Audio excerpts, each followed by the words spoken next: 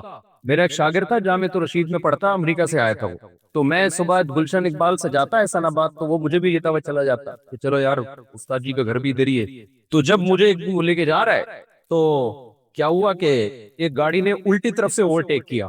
وہاں تو اوورٹیک کر رہے ہیں طرف یہ دیکھا یہ نہیں دیکھا جاتا کہ کون سی جانب سے ہو رہا ہے, آج بھی نکل لو بس. اور ٹرک نہیں پیچھے لکھا ہوا ہوتا ہے تپڑ ہے تو پاس کر ورنہ برداشت کر, ورنہ کیا کرا. اس کی پوری کوشش ہوتی ہے ایسے کر کے چلے کسی کو نکلنے ہی نہ دے. مقابلہ ہوتا ہے بھائی روڈوں پہ. تو جب گاڑی نے ادھر سے اوورٹیک کیا کہتا ہے بھائی امریکہ میں تو ایسا نہیں ہوتا.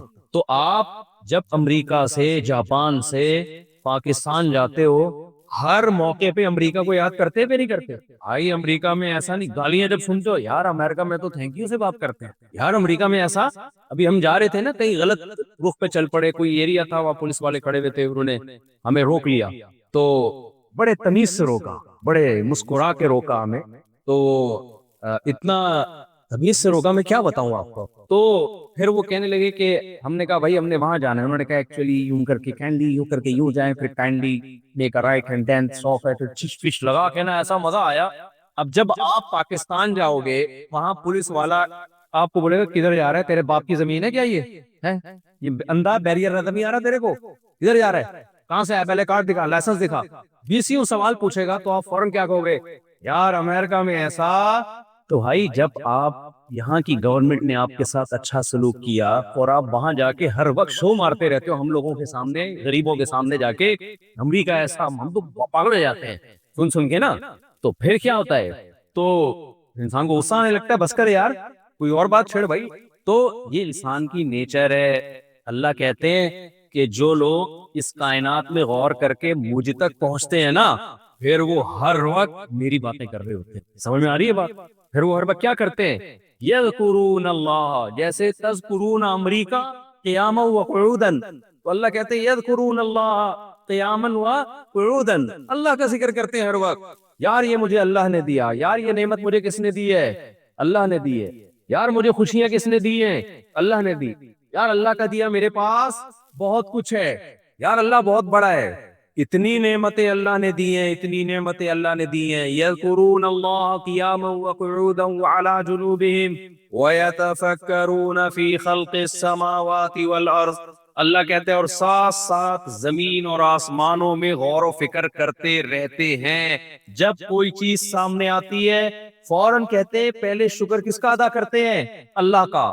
ابھی ہم آ رہے تھے راستے میں انگوروں کی بیل نظر آئی ہمیں, ایسے گچھے انگوروں کے لٹکے ہوئے لال لال. جس کا دل زندہ ہوگا سب سے پہلے اپنے رب کی تعریف کرے گا. اللہ نے قرآن میں پھلوں کو بھی بیان کیا اور پھلوں کی پیکنگ کو بھی بیان کیا ہے کہ ہمارا پیش کرنے کا انداز بہت اچھا ہے. اللہ خود بیان کرتا ہے. دیکھو آپ کسی کے گھر جاؤ, میزبان سیب لا کے یوں کر کے پھینکے, مفتی صاحب آئے ہوئے ہیں کیچ سیب پکڑے, ایک طریقہ یہ بھی ہو سکتا ہے نا. اور رول پراٹھا آ گئی یوں اٹھا کے پھینکا, بھائی وہ بھی پراٹھا ہی ہے, وہ بھی رول پراٹھا ہے, اس میں بھی سب کچھ ہے. لیکن مہمان اس میں اپنی عزت محسوس کرے گا یا بے عزتی محسوس کرے گا, بولو نا, بے عزتی. لہذا مہمان کے سامنے پیش کرنے کے بھی آداب ہوتے ہیں. بھائی ایسے پیش کر, سامنے لا کے رکھ دینا ہے, اور بہت زیادہ تکلف ہے تو سر پہ کھڑے ہو جانا ہے. ابھی میں نے پرسوں کسی کو ڈانٹ لگائی ہے بہت زیادہ, مطلب یہ میں نے کہا نہیں بھائی سب یہ پی کھا لیں, نہیں بھائی مجھ سے سب یہ کولڈ ڈرنک, نہیں بھائی صاحب یہ, میں نے کہا بس کر جا بیٹھ جا یار, میرا کیوں خون پی رہا ہے یار آرام. تو پیش کرنے کا بھی کیا ہے ایک طریقہ. اللہ کہتا ہے میں نے ان پھلوں کو خوبصورت پیکنگ میں پیش کیا ہے, یہ درختوں پہ اگتے ہیں گچھوں کی شکل میں, ذات الاکمام, ان کے اوپر غلاف ہوتا ہے, کور ہوتا ہے. کیلے کے آپ دیکھ لو منضود کیسے گچھے لٹکے ہوئے ہوتے ہیں کیلوں کے, آپ تجربہ کر کے دیکھ لو. آپ ریڑی سے دکان سے پھل خرید کے کھاؤ اور درخت کے پاس جا کے جو لٹکے ہوئے پھل ہوتے ہیں, خوبصورت پیکنگ وہ لٹکے ہوئے پھلوں کی ہوتی ہے, کیسے گچھے لٹکے ہوئے ہوتے ہیں پھلوں کے. انگور کی بیلوں میں کیسے گچھے لٹکے ہوئے ہوتے ہیں, کھجور کے درختوں میں کیسے کھجوروں کے گچھے لٹکے ہوئے ہوتے ہیں, خوبصورت منظر ہوتا ہے. تو اللہ فرماتے ہیں یذکرون اللہ قیاما وقعودا وعلی جنوبہم ویتفکرون فی خلق السماوات والارض، اور زمین اور آسمان میں غور و فکر کرتے رہتے ہیں۔ ویتفکرون فی خلق السماوات والارض ربنا ما خلقت ھذا باطلا، یہاں آ کے آپ اللہ کو بھول جاؤ گے۔ غربت میں انسان اللہ کو نہیں بھولتا، اللہ کو جب بھولتا ہے جب انسان کا پیٹ بھرا ہوا ہو۔ موسیٰ کلیم اللہ مسکین تھے، غریب تھے، فرعون کا پیٹ بولو بھرا ہوا تھا، اللہ کو کون بھولا؟ فرعون۔ قارون کا پیٹ بولو نا بھائی بھرا ہوا تھا، اللہ کو کون بھولا؟ قارون۔ بلال حبشی کا پیٹ خالی تھا، اللہ کو یاد رکھا۔ ابو لہب ابو جہل پیٹ بھرے ہوئے تھے، اللہ کو بولتے کیوں نہیں میرے بھائی؟ بھول گئے۔ پاکستانیوں کے لیے، انڈین کے لیے، بنگلہ دیشیوں کے لیے اللہ کو یاد رکھنا آسان، امریکہ میں رہ کر اللہ کو یاد رکھنا بولو نا منہ سے مشکل۔ ہمیں تو ہم یاد نہ بھی کریں ہمیں خود بہت یاد آ رہا ہوتا ہے۔ ہم جہاز میں بیٹھتے ہلتا ہے تو ہمیں اللہ یاد آتا ہے۔ ابھی ہم جہاز میں آ رہے تھے نا، یہ اٹلانٹا سے لاس اینجلس، پائلٹ نے اعلان کیا میں پہلی دفعہ یہ والا جہاز چلا رہا ہوں۔ ابے ہم نے کہا ہمیں بتانے کی کیا ضرورت ہے یار، تو پہلی دفعہ چلا رہے ہیں جی، اعلان کیا پائلٹ کی پہلی دفعہ چلا رہا ہوں، پہلے کیا چلایا یہ تو بتا۔ میں ساتھیوں سے پوچھ رہا ہوں، اس سے پوچھ کے بھائی پہلے اگر جہاز اڑاتا رہا ہے یہ والا پہلی دفعہ تو چلو ٹھیک ہے، پہلے کبھی زندگی میں جہاز اڑایا ہے کہ نہیں اڑایا؟ عجیب سے محمد سے ڈال دیا اس نے، تو کون یاد آیا ہمیں؟ اللہ نے کہا بھائی ساری دعائیں پڑھو، ذکر کر لو، کوئی پتہ نہیں ہم تجربے کی بھیڑ نہ کریں۔ تو ہمیں وہاں اللہ بات بات پہ یاد آتا ہے، سمجھ رہے ہو؟ کن کن چیزوں پہ یاد آتا ہے، میں کیا اس کی ڈیٹیل بتاؤں آپ کو، اچھا نہیں ہے نا؟ لیکن آپ لوگوں کے لیے اللہ کو بھولنا بہت آسان۔ کتنے نوجوان یہاں آئے، اللہ شراب میں لگ گئے، زنا میں لگ گئے، ماں باپ کی نافرمانی میں لگ گئے۔ کتنی خواتین یہاں آئیں پردہ اتار کے، کیا پردہ، لبرل بنو، سیکولر بنو، اور وہ بالکل وہی اسٹائل جو غیر مسلم عورتوں کا ہوتا ہے۔ کوئی بات نہیں، اللہ کہتے ہیں تمتعو، اڑا لو مزے بھائی۔ اللہ کیا کہتے ہیں؟ اڑا لو۔ آنا کدھر ہے؟ اگر آپ نے ہمیشہ کے لیے امریکہ میں رہنا ہوتا تو پھر ٹھیک تھا بھائی یہ سب کچھ۔ اللہ کہتا ہے دیکھو پاکستان میں رہو، انڈا موڑ پہ رہو، پٹیل پاڑا پہ رہو، گندے نالے پہ رہو، یا آپ سان فرانسسکو میں رہو، یا آپ لاس اینجلس اور کیلیفورنیا میں رہو، آپ نے بالآخر گھوم پھر کر آنا پھٹے پہ ہے۔ پھٹا سمجھتے ہو؟ جنازے کا پھٹا۔ آنا گھوم پھر کے کہاں ہے؟ پھٹے پہ۔ اس کے بعد جانا کہاں ہے؟ قبر کے اندر۔ قبر اندر سے نہ امریکہ لگتی ہے، نہ جاپان لگتی ہے، نہ انڈا مور لگتی ہے، نہ گندا نالا، نہ پشاور، نہ کوئٹہ۔ اندر سے ساری خبریں بولو ایک جیسی ہوتی ہیں، ایک جیسی خبریں ہوتی ہیں۔ تو اللہ نے فرمایا کہ ہمارے نیک بندے جو ہے نا، جب وہ امریکہ جاپان میں رہتے ہیں جا کے، تو اللہ کی نشانیاں تو بھائی یہاں بھی ہیں، پاکستان میں بھی ہیں، مسجد میں بھی ہیں، مدرسے میں بھی ہیں، بیت اللہ میں بھی ہیں، ہر جگہ ہیں۔ تو اللہ کہتے ہیں یہ ہماری نشانیوں کو دیکھ دیکھ کے ہمیں یاد کرتے رہتے ہیں۔ اور کیا کہتے ہیں؟ کافر کیا کرے گا؟ کافر کہے گا بس دیکھو انجوائے کرو۔ کافر کیا کہے گا؟ بھائی کافر کہتا ہے خدا کی، گاڈ کی نشانیاں دیکھو۔ بہت سے تو گاڈ ہی کو نہیں مانتے، بس یہ خود بخود ہے، اور جو گاڈ کو مانتے ہیں وہ او مائی گاڈ زبردست، گریٹ، ایسے ایک انگوٹھا بنا دیا، پسند دیا ہے تو بنا دیا۔ تو اس سے آگے نہیں بڑھتا کافر۔ لیکن جو کلمہ پڑھنے والے لوگ ہیں، جو اللہ کو مانتے ہیں، اللہ کہتا ہے وہ یہاں تک رکتے نہیں ہیں۔ اللہ کو یاد کرنے کے بعد پتہ ہے وہ کیا کہتے ہیں؟ ربنا ما خلقت ھذا باطلا، اے اللہ یہ تو نے اتنی خوبصورت کائنات سجا دی ہے، اس میں اتنا خوبصورت انسان پیدا کر دیا، یہ بے مقصد نہیں ہو سکتا، اس کا کوئی ہدف بولو ہوگا، کوئی وجہ ہوگی۔ کافر کہتا ہے چھوڑو وجہ کو مت دیکھو، لائف کو کیا کرو؟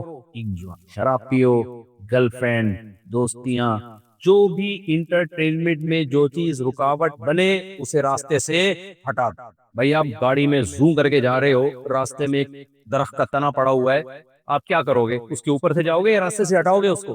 ہٹا یار اس کو، اس پہ کیا بحث کس نے رکھا ہے؟ یہ بھائی آپ کے سفر میں یہ چیز رکاوٹ بن رہی ہے، منزل میں رکاوٹ بن رہی ہے، تو اسے راستے سے ہٹایا جائے گا۔ تو جب آپ کی منزل دنیا پرستی ہوتی ہے، عیش ہوتی ہے، تو اس عیش میں جو چیز رکاوٹ بنتی ہے آپ اس کو کباب میں ہڈی سمجھ کے ہٹا دیتے ہو۔ بے وقوفی کا کام ہے یا عقل مندی کا کام ہے؟ بولو نا، عقل مندی کا کام ہے۔ بھائی آپ کی منزل میں جو چیز رکاوٹ بنے گی اسے کباب میں ہڈی سمجھ کے کیا کر دینا چاہیے؟ نکال دینا چاہیے۔ تو غیر مسلم نے کہا کہ بیوی کباب میں بہت بڑی ہڈی ہے، اس لیے بیوی کو نکال دو سوسائٹی سے، ریپلیس کرو اس کو گرل فرینڈ کے ساتھ۔ تو مارکیٹ میں گرل فرینڈ ہونی چاہیے۔ بیوی بولتے کیوں نہیں، چپ کیوں بیٹھے ہو؟ نہیں ہونی چاہیے۔ جملہ مکمل کیا کرو میرے بھائی تاکہ مجھے پتا چلے۔ گرل فرینڈ ٹینشن نہیں ہوتی، بیوی کیا ہوتی ہے؟ ایک گورے سے کل کوئی بتا رہا تھا، کسی ہم نے پوچھا کہ تم لوگ شادی کیوں نہیں کرتے، گرل فرینڈ کیوں رکھتے ہو؟ اس نے کہا تم شادی کیوں کرتے ہو، گرل فرینڈ کیوں نہیں رکھتے؟ اعتراض تو ہمیں تم پر ہے۔ تو پھر وہ گورا طنز کرنے لگا، بھائی دیکھو میرے بچے گرل فرینڈ سے ہیں، تمہارے بچے بیوی سے ہیں، میرے ساتھ گرل فرینڈ گھر میں رہتی ہے، تمہارے ساتھ بیوی گھر میں رہتی ہے، تو دونوں میں فرق کیا ہو گیا؟ دونوں میں فرق کیا ہو گیا؟ اس مسلمان نے بتایا بھائی اس کے حقوق زیادہ ہیں۔ تو اس نے کہا میں بلا وجہ اپنے ذمہ حقوق کیوں ڈالوں؟ جب ہم مزے سے رہ رہے ہیں تو ٹینشن پالنے کی کیا ضرورت ہے؟ اور ان کے یہاں تو ڈیورس میں اور بڑے مسائل ہیں۔ تو لہذا انہوں نے کیا کیا بھائی، یہ چیز کباب میں ہڈی بن رہی ہے، بیوی کباب میں کیا بن رہی ہے؟ ہڈی۔ اسی طرح عورت نے بھی کہا شوہر کباب میں بہت بڑی ہڈی ہے، جب شوہر ہوگا تو اس کے حقوق، اور اسلام نے جو حقوق بتائے وہ تو بہت زیادہ حقوق ہیں۔ بوائے فرینڈ کے کوئی حقوق بولو نہیں ہوتے۔ پاکستان میں اتنے حقوق ہوتے ہیں کہ ایزی لوڈ وغیرہ وہ کروا کے دیتا ہے، یہاں تو سنا ہے وہ بھی نہیں ہے۔ پاکستان میں بوائے فرینڈ کے حقوق پھر بھی تھوڑے سے، بوائے فرینڈ پہ کچھ ذمہ داریاں آتی ہیں، 500 کا بیلنس ڈال دو، 1000 کا بیلنس ڈال دو، اب نیا موبائل آیا پرانا والا دیکھیے، اتنے چل رہے ہیں وہاں پہ۔ یہاں تو سونا ہے یہ والے بھی نہیں، گرل فرینڈ بھی اپنے خرچے پہ، بھائی اپنا بیلنس بھی خود ہی ڈالو۔ تو شوہر کے ساتھ تو بڑے مسائل، پھر شوہر کے ساتھ ایک بہت بڑا مسئلہ یہ، اور بیوی کے ساتھ ایک بہت بڑا مسئلہ یہ کہ بیوی جب بنے گی تو پھر ایک عدد ساس بھی جہیز میں ملے گی آپ کو، سالے بھی آپ کو کیا ملیں گے؟ جہیز میں ملیں گے۔ آپ ٹائم پہ گھر نہیں آ رہے، سسر کا بھی فون آ سکتا ہے، ساس بھی ٹینشن دے گی آپ کو، لڑکی کے بھائی بھی ٹینشن دیں گے۔ تو گوروں نے، غیر مسلموں نے کیا کیا بھائی، منزل ہماری خواہشات ہے، منزل ہماری انٹرٹینمنٹ ہے، تو انٹرٹینمنٹ میں سالہ بھی ہڈی، ساس بھی ہڈی، اس کباب میں سسر بھی بہت بڑی ہڈی۔ تو گرل فرینڈ کے باپ اور ماں ساس سسر نہیں ہوتے، اس کے بھائی سالے نہیں ہوتے، بیوی کے ساتھ یہ رشتے بنتے ہیں۔ تو مارکیٹ سے بیوی کو کیا کرو، شارٹ۔ سمجھتے ہو کہ نہیں سمجھتے ہو؟ یہ مارکیٹ میں ہو رہا ہے، اور ہمارے نوجوان آ کے بھی ایسی حرکتیں کر رہے ہیں یہاں پہ آ کے۔ پھر انہوں نے کیا کیا کہ جو لوگ مذہب کو نہیں مانتے انہوں نے کہا بوڑھے ماں باپ بھی کباب میں بہت بڑی ہڈی۔ انٹرٹینمنٹ میں بہت بڑی رکاوٹ کون ہے؟ بوڑھے ماں۔ ماں کھانسے گی، کورونا پھیلائے گی، ہے بھائی، ٹی بی بھی پھیلا سکتی ہے، بوڑھوں کو تو بیسیوں بیماریاں ہوتی ہیں بھائی۔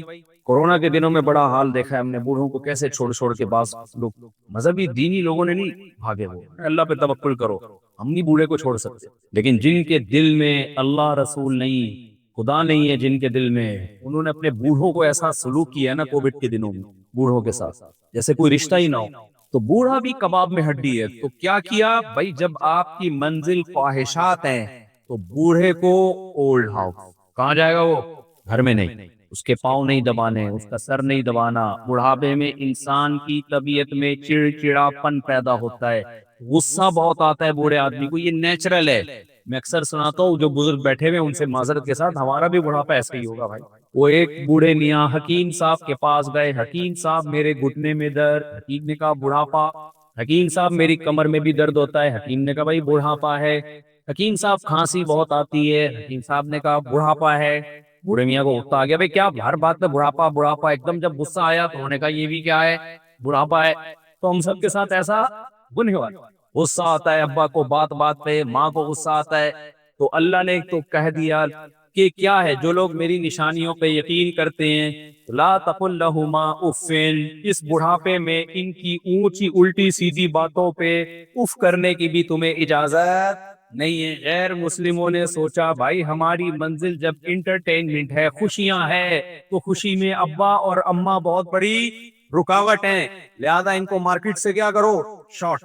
تو مارکیٹ سے شارٹ کا اتنی ہمت تو نہیں کہ قبرستان پہنچا دیتے، گورنمنٹ کے کھاتے میں ڈال دو، بہت ہو گیا، جا کے پیسے جمع کرا کے آ جاؤ، میرے ابا کے پیسے بتا بھائی تو یہ لے، آج ایک لبرل آدمی کا کلپ دیکھا بڑا زبردست، پاکستان میں کراچی میں ڈیفنس ہے نا، بڑا اچھا کلپ کسی نے مجھے بھیجا، کہتے ہیں میں ڈیفنس گیا 1000 گز کا بنگلہ، تو میں نے وہاں ان لوگوں سے پوچھا تمہارے بچے کہاں ہیں اتنے بڑے؟ میں تو جب جاتا ہوں نا 1000 گز کے بنگلوں میں مجھے خوشی نہیں ہوتی، وحشت ہوتی ہے، چھوٹا سا گھر بھرا ہوا، خدا کی قسم زیادہ اچھا ہے، بڑے بڑے گھر خالی، دیواریں کاٹتی ہیں، بیڈ روم اتنے بنا دیتے ہیں، اتنے بیڈ روم، اتنے یہ ریسٹ روم اور یہ واش روم اور یہ بیڈ روم، اتنے بڑے بڑے کچن، بندہ کہاں ہے بھائی؟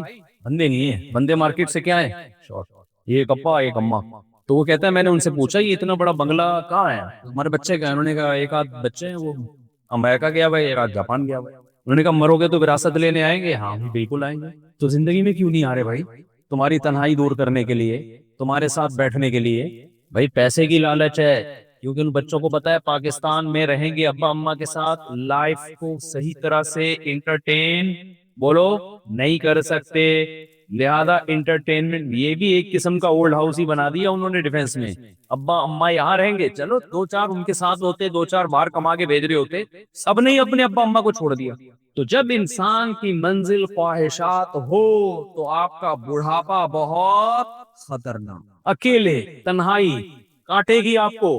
تو لہذا جو جن کا مقصد تھا انٹرٹینمنٹ، تو جو چیزیں اس کباب میں انٹرٹینمنٹ کے اس کباب میں ہڈی بننی تھی، ان تمام ہڈیوں کو انہوں نے زندگی سے بولو نکال۔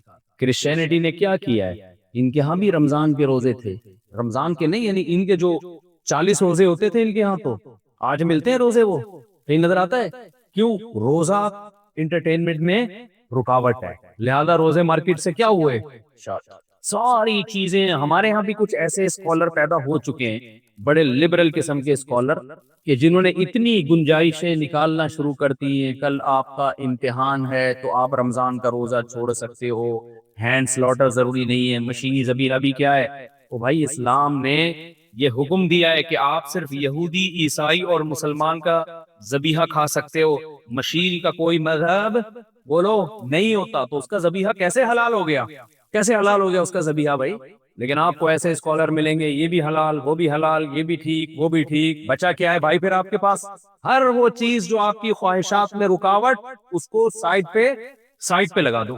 یہ ہے نفس پرستوں اور خواہشات نفسانیہ کا جو غلام ہوتا ہے، جس کا خیال یہ ہے کہ مجھے اس لیے بنایا گیا کہ میں عیاشی کر سکوں، جس کا یہ خیال ہوتا ہے نا، تو پھر وہ ہر وہ چیز جو انٹرٹینمنٹ میں رکاوٹ بنے اسے وہ سائڈ پہ لگا دے۔ نماز انٹرٹینمنٹ میں رکاوٹ، نماز کے لیے اٹھنا پڑتا ہے، وضو کرنا پڑتا ہے، مسجد کی طرف چلنا پڑتا ہے، پھر رکوع سجدہ کرنا پڑتا ہے، ٹینشن ہے نا یہ؟ عورت کہتی ہے پردہ کروں گی میرا حسن چھپ جائے گا، میں پردہ اتار کے پھینکوں گی ماڈرن نظر آؤں گی، لبرل نظر آؤں گی، دنیا میں بہت آگے جا سکتی ہوں میں۔ تو پردہ اس کی انٹرٹینمنٹ میں رکاوٹ تھا، عورت نے پردے کو کباب میں ہڈی سمجھ کے نکال دیا۔ تو میرے بھائی آپ اپنے بارے میں فیصلہ کرو کہ آپ کس کیٹیگری میں آتے ہو۔ میں نے جو آیتیں پڑھی ہیں، اللہ فرماتے ہیں کہ جو ہمارے نیک بندے ہیں وہ جب زمین اور آسمان میں غور و فکر کرتے ہیں تو اس نتیجے پر پہنچتے ہیں، وہ بزبان حال پکار اٹھتے ہیں، ربنا ما خلقت ھذا باطلا، اے اللہ تو نے ہمیں انٹرٹینمنٹ کے لیے پیدا نہیں کیا۔ باطل کا یہ مطلب ہے صرف مزے اڑانے کے لیے پیدا نہیں کیا تو نے ہمیں، کیونکہ یہ اللہ پہ بہت بڑا الزام ہے کہ اللہ نے ایویں ہی بنا دیا بس ہمیں، ایویں۔ یہ کس پہ الزام ہے؟ یعنی ساری کائنات ہماری خدمت میں لگا دی اور ہمیں انجوائے کرنے، جو چاہے کرو۔ کھوپڑی میں آتی ہے یہ بات؟ امریکہ آ کے آپ کو اتنی عقل نہیں آئی؟ کوئی انڈا موڑ کا آدمی یہ بات کرے تو سمجھ میں آتی ہے بھائی۔ آپ امریکہ میں رہتے ہو، آپ کو اتنا لوگ کہتے ہیں اتنے امریکی لوگ ذہین ہوتے ہیں، تو آپ اتنی بڑی بیوقوفی اور حماقت کی بات کرنے لگو کہ خدا نے سب کچھ ہمارے لیے بنایا اور ہمیں صرف کھیلنے کودنے کے لیے اور لائف کو انجوائے کرنے کے لیے۔ یہ کھوپڑی میں آتی ہے بات؟ بولو نا۔ اس لیے اللہ کہتے ہیں ہمارے بندے وہ ہماری نشانیاں دیکھ کر ہم تک پہنچتے، وہ دیکھتے ہیں۔ ان لکم فی الانعام لعبرہ، ہمارا رب کیسے سوکھا چارہ گائے کو کھلاتا ہے اور تھوڑی دیر میں چکنا گاڑھا دودھ نکال دیتا ہے اس سے. اتنی بڑی مشینری اس نے بھینس اور گائے کے اندر فٹ کر دی ہے. ایسی مشینری جو اب تک جاپان اور فرانس کے اور امریکہ کے سائنسدان، یہاں ٹیکنالوجی کا ہب ہے یہ سین فرانسسکو، یہاں تک اب تک کوئی ایسی مشین ایجاد ہوئی. میں آج گوگل کے آفس ہو کر آیا، آج میں فیس بک کا جو مین مرکز ہے پوری دنیا کا وہ دیکھ کر آیا. میں نے تلاش کیا کوئی ایسی مشین ہو، ادھر سے گھاس ڈالو اور ادھر سے دودھ نکلے. اب تک کی رپورٹ کے مطابق اتنے بڑے بڑے سائنٹسٹ سائنسدان ایسی کوئی مشین ایجاد بولو نہیں کر سکے. ہمارے رب نے ہم پر کتنا بڑا احسان کیا. اللہ اگر ہمیں دودھ پلانے کے لیے حکم دیتا کہ گائے کو بادام کھلاؤ گے، چکنی چیز کھلاؤ گے، فیٹ کھلاؤ گے تو وہاں سے فیٹی دودھ نکلے گا، تو میرے بھائی ہمارا دودھ خود زیادہ نکل جاتا اور بھینس کا دودھ ہم کم نکالتا. کیا خیال ہے؟ دودھ والے کا اپنا دودھ زیادہ نکل جاتا ہے. وہ کہتا ہے مجھے اتنی مہنگا پڑ رہا ہے دودھ، اس کو بادام کھلاتا ہوں کم وقتوں میں اور وہاں سے دودھ نکالتا ہوں، کیونکہ بادام میں آئل ہے، پستے میں تیل ہے، تیل کھلا کے تیل نکالنا، گھی نکالنا سمجھ میں آتا ہے. اللہ نے کہا وہ چیز ان جانوروں کو تم کھلاؤ گے جو سب سے سستی، جو انسانوں کے کھانے کی نہیں ہے. ابھی میں نے یہاں دیکھا نا پہاڑوں پہ گھاس لگی ہوئی ہے، گائے چر رہی تھی، اس گائے کو کھا رہی تھی. میں نے کسی بھی انسان کو نہیں دیکھا کہ وہ گھاس کھا رہا ہو، کسی کو بھی نہیں دیکھا میں نے. اتنی سستی چیز ہے. اللہ نے کہا کہ اس کو کھلاؤں گا، اس سستی ترین چیز، سوکھی ترین چیز جس کو رگڑنے میں تیل اور گھی کا ایک قطرہ بھی نہیں ہے، وہ جب تم اس کو کھلاؤ گے تھوڑی دیر میں چکنا گاڑھا دودھ نکال دو. پھر اس دودھ کو گرم کرو، اتنی موٹی ملائی، پھر اس کو پروسیس سے گزارو، اتنا سارا گھی نکلتا ہے کہ نہیں نکلتا؟ بھائی یہ ساری خدمتیں کس کی ہو رہی ہیں؟ انسان کی ہو رہی ہیں. یہ گوگل فیس بک آپ بھول جاؤ گے اگر دودھ بند ہو جائے. ٹیکنالوجی ماند پڑ جائے گی اگر آسمان سے بارش برسنا بولو نا بند ہو جائے. ہم کیا کرتے ہیں جب آپ لوگ یہاں سین فرانسسکو میں رہتے ہو نا، آپ کہتے ہو یار اتنی ٹیکنالوجی، ایسی ترقی، کیا ضرورت ہے اللہ کی؟ کیا اللہ کہاں سے بیچ میں آ گیا ہے؟ اصل تو یوٹیوب ہے، اصل تو فیس بک ہے. دیکھو ان لوگوں نے ترقی کہاں تک کی. ترقی اچھی بات ہے، ہم بھی اس سے فائدہ اٹھاتے ہیں، اس کی میں مخالفت نہیں کر رہا، لیکن اس میں پڑھ کے اگر آپ اللہ کو بھول گئے میرے بھائی تو بہت بڑے بیوقوف ہو گیا. اللہ کے پاس خزانوں کی چابیاں ہیں. اللہ کہتے ہیں میں آسمان سے صرف بارش روک لوں نا تو تمہاری ساری ترقیاں چند دنوں میں دھڑام سے نیچے گر جائیں گی. سب روٹی کے لیے بھاگو گے. بولو ہمیں یوٹیوب نہیں چاہیے، ہمیں گوگل بولو نہیں چاہیے، ہمیں تیز رفتار جاپان کی ٹرینیں نہیں چاہیے، ہمیں ہواؤں میں اڑنے والے جہاز نہیں چاہیے، ہمیں روٹی چاہیے، پراٹھا چاہیے. مجھے میں بولوں گا پراٹھا چاہیے، آپ لوگ بولنا روٹی چاہیے، ٹھیک ہے؟ اور اگر وہ بھی نہیں پھر روٹی دے دو بھائی، چاول دے دو، پیٹ میں کچھ اترے. دودھ چاہیے ہمیں، گھی چاہیے ہمیں. ترسیں گے ان چیزوں کے لیے جس کے خزانے کس کے ہاتھ میں ہیں؟ آج بھی اللہ کے ہاتھ میں. ما کان لکم ان تنبتوا شجرہ، اللہ کہتے ہیں تمہارے ہاتھ میں طاقت نہیں ہے کہ تم ان درختوں کو اپنے ہاتھوں سے بنا لو. آج بھی درخت کون اگاتا ہے؟ اللہ اگاتا ہے. فالق الحب والنوى، اللہ کہتے ہیں مامو ایک گٹلی ہوتی ہے بہت سخت اور اس کے اوپر سخت زمین ہوتی ہے، تیرا رب اس گٹلی کو پھاڑ کر ننا سا پودا نکالتا ہے جو زمین کا سینہ پھاڑ کے اوپر آتا ہے. وہ پودا کیسی سخت زمین میں ننا سا پودا، کیسا آپ اس کو ہاتھ لگاؤ کتنا ہلکا ہوتا ہے وہ، لیکن زمین کے سینے کو پھاڑ کے نکلتا ہے. کیوں؟ بزبان حال بتا رہا ہوتا ہے کہ مجھے میرے رب نے پیدا کیا انسانوں کو خوراک دینے کے لیے. میں زمین کے سینے کی سختی کو رکاوٹ نہیں سمجھتا. مجھے جب خوراک دینی ہے میں زمین کا اور گٹلی کا سینہ پھاڑ کے باہر آؤں گا. میں ایسے بزبان حال بتا رہا ہوتا ہے. تو کوئی دنیا کی طاقت مجھے روک کے دکھائے